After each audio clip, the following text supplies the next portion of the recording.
10 प्रकार के पुण्य होते हैं। उसमें 4 प्रकार के पुण्य वाणी से किए जाते हैं, 3 प्रकार के पुण्य शरीर से किए जाते हैं और 3 ही प्रकार के पुण्य मन से किए जाते हैं।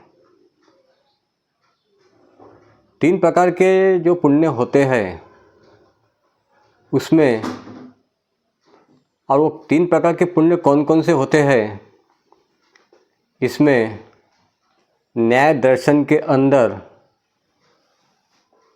महर्षि गौतम जी कहते हैं, शरीरेण दानम परित्राणम परिचरणम च।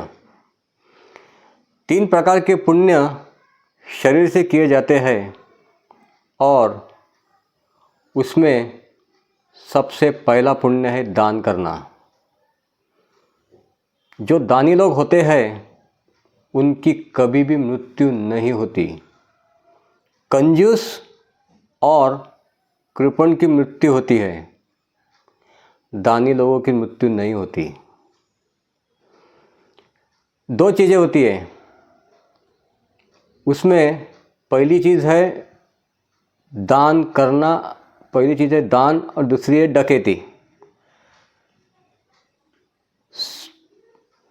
संपत्ति और वस्तु दोनों में ही दी जाती है, दान में भी दी जाती है और डकैती में भी दी जाती है।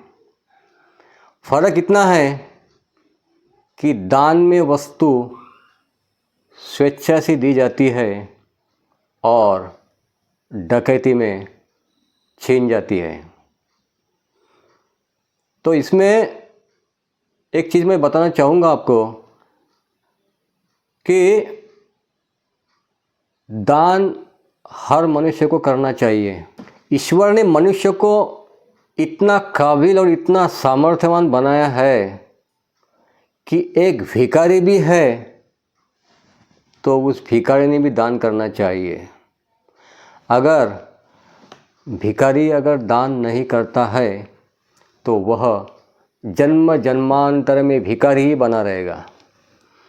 एक बहुत बड़े नामचीन कवि होकर गए हमारे भारत के अंदर, उनका नाम है रामधारी सिंह दिनकर। वे बहुत पते की बात कहते हैं, आप दान जो करते हैं, आप दान देकर किसी पर एहसान नहीं करते, यह आपका फर्ज है। जो स्थिति में आप आज हो, अगर उससे अगर बेहतर स्थिति में आप अगर अगले जन्म में आना चाहते हो तो दान करना यह आपका फर्ज है। आप किसी पे एहसान नहीं कर रहे हो, इससे आप अपना परलोक सुधार कर रहे हो। तो मैं इतना कहकर आपको ये समझ में आया होगा। तो ये दान की महत्ता है। Thank you.